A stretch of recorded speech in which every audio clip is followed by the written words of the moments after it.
Hey everyone, welcome back to the channel. In today's video, we're going to talk about how to fix a stuck Windows 11 update.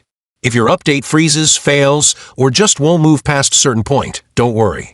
I'll walk you through a few steps that can fix the problem easily. So, let's jump straight into it. For the first step, head over to your search bar and type in CMD. When command prompt shows up, right-click on it and select Run as Administrator. Now, with the command prompt open, type the following command, sfc/scannow. Then hit Enter on your keyboard. This command will run the system file checker, which scans and repairs corrupted system files that might be blocking your update. It might take several minutes, so just let it finish. I'll skip ahead to when the scan is complete. Once that's done, move on to the second step.